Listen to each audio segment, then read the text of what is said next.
તો હવે પરિસ્થિતિ એ થઈ રહી છે કે એક તરફ ભારત હોર્મુઝ સ્ટ્રેટ એટલે કે જ્યાંથી ઈરાનની વચ્ચેથી આવતો વિસ્તાર કે જ્યાં આગળ દરિયામાંથી ભારતના શિપ આવી રહ્યા હતા તેમાં તો થોડી હાલાકીનો સામનો કરવો પડી રહ્યો છે, પરંતુ જે એક વૈકલ્પિક રસ્તો હતો તેના ઉપર પણ ઈરાન જે છે તે પ્રયાસ કરી રહ્યું છે કે બંધ થાય.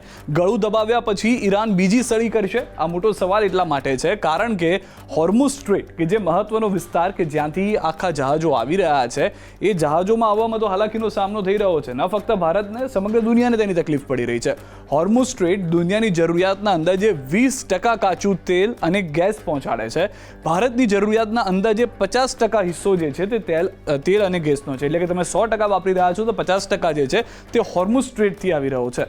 વાત અહીંયા નથી અટકતી, વાત અટકે છે રેડ સીને લઈને, જેને કારણે એ પરિસ્થિતિ થઈ રહી છે કે હવે જે ઈરાન કે જેના પર હુમલો કરવામાં આવ્યો ઇઝરાયલ તરફથી, તેમાં 3Hનું કારણ હતું. એનું એક કારણ એ પણ હતું કે હુથીસને સમર્થન કરે છે ઈરાન. હવે અહીંયા આગળ પરિસ્થિતિ શું છે?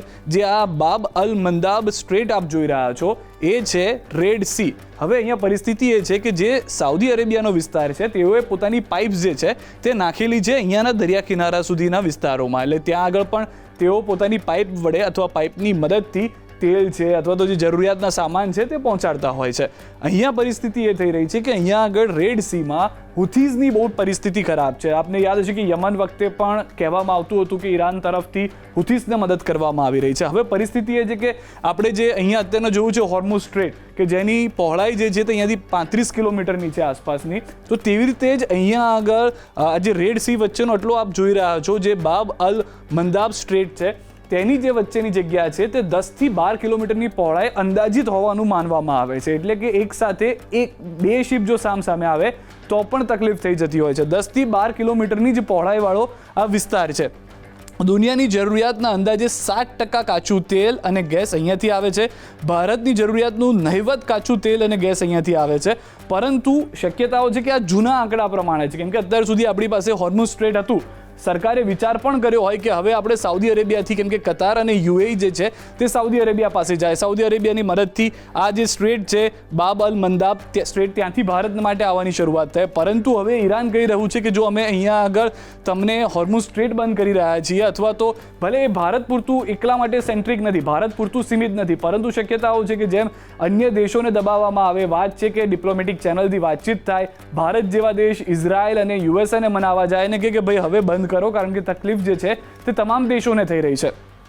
આવી વિચારધારાઓ જે છે, આવા વિચારો જે છે તે ચાલતી હોવાનું ઈરાનનું કહેવું છે. અને જો હોર્મુઝ સ્ટ્રેટ પરથી પકડ જે ઈરાનની વધતી જાય છે તેના કારણે જો યુદ્ધ રોકવાની શક્યતા હોય અને જો આ વધુ એક ઓપ્શન ખુલી જાય તો એ યુદ્ધની પકડ જે છે તે ઓછી થઈ જાય. તેના કારણે એવું માનવામાં આવી રહ્યું છે કે ભવિષ્યમાં આ રસ્તો આનો રિપ્લેસમેન્ટ એટલે કે આનો વિકલ્પ બને, અથવા તો આના બદલે લોકો સાઉદી અરેબિયા, કતાર, યુએઈ બધા એ રસ્તેથી આવવાની શરૂઆત કરી દે, પોતાના જહાજોને મોકલવાની, પોતાના કાચા માલ સામાનને મોકલવાની.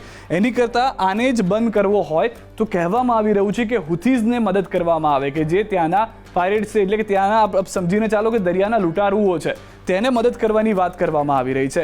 આ જે થિયરી છે તેને લઈને પણ અનેક તર્ક વિતર્ક થઈ રહ્યા છે. જો કે ભારતને જે અત્યાર સુધીના આંકડા છે તે પ્રમાણે કોઈ પરિસ્થિતિ ખરાબ જોવા નથી મળી રહી. જો એ રસ્તો બંધ પણ થઈ જાય છે તો, પરંતુ એવું કહેવામાં આવી રહ્યું છે કે જો વૈકલ્પિક રસ્તા તરીકે વેપારીઓ તેને વિકસાવવા માંગતા હોય, હોર્મુઝ સ્ટ્રેટ બંધ છે ત્યારે, અને ત્યાં આગળ જો હુથીઝની પરિસ્થિતિ વધુ એવી થઈ જાય કે જેના કારણે ત્યાંથી પસાર થવું પણ મુશ્કેલ થઈ જાય, આ બધી વાતને ધ્યાનમાં રાખીને થોડી ચિંતાની વાત જે છે તે અહીંયા જોવા મળી રહી છે. પરંતુ હજી પણ રાહ જોવી પડશે ક્યાં તો યુદ્ધ પૂર્ણ થાય તેની, અથવા તો ઈરાન તરફથી જેમ ભારતના 1-2 જહાજને છૂટ આપવામાં આવી છે તેમ વધુ જહાજોને છૂટ આપવામાં આવી શકે છે.